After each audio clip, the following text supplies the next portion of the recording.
Welcome back to this carrier update. Joined again by Donnie Gilbert. Donnie, what do we got? So we left off talking about outbound tender volumes, outbound tender rejection rates. But one thing I preach, highly preach, is always break it down by drive-in and reefer, especially for these carriers. A lot of carriers, they're either drive-in or they're reefer. Not many carriers mix the two. Completely, totally different operations. So they don't want to mix the two.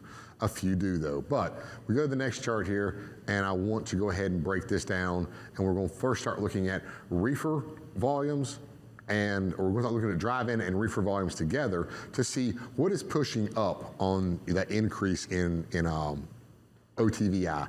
And of course, you can see here, you see a small uptick of actually both of them. So both of them are pushing up right now. So, sometimes you'll actually can break this down and see where you'll see, like we do right over here just before May, you have a sharp downturn in reefer volumes, but drive-in volumes are actually increasing. So you want to see what's pushing OTRI. That's why you want to always break it down.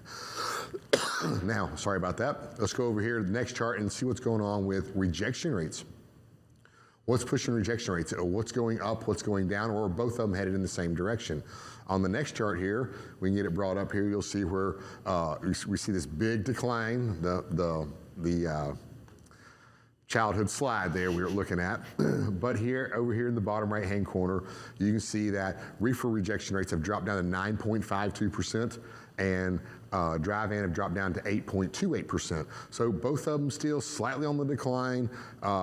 Reefer is right there near 10%. I like to see things above 10%, but drive-in is getting down to 8%. I'm going to get nervous when they start getting around that 5 to 7%. Yeah, I think the reefer one's probably, you look at that decline, and if you look back where we were, say in February, where we were up around 40%, and now we're under 10.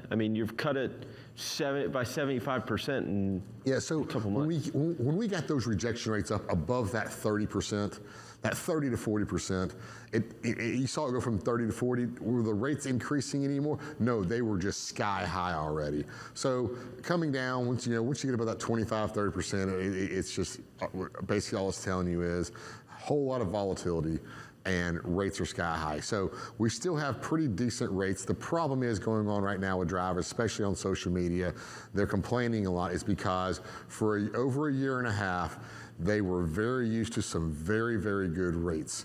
If we go back to 2019, the rates that we have right now, they would be loving it. But they're coming off this high, and the rates are still pretty strong. They are headed in the wrong direction, but they're just too used to those rates that were well over $3 a mile. Yeah, awesome. Well, thank you, Donnie, so much for this update. We'll be sure to check in with you again. Right now, we'll toss it over to Michael Vincent, who's got our live guest in studio.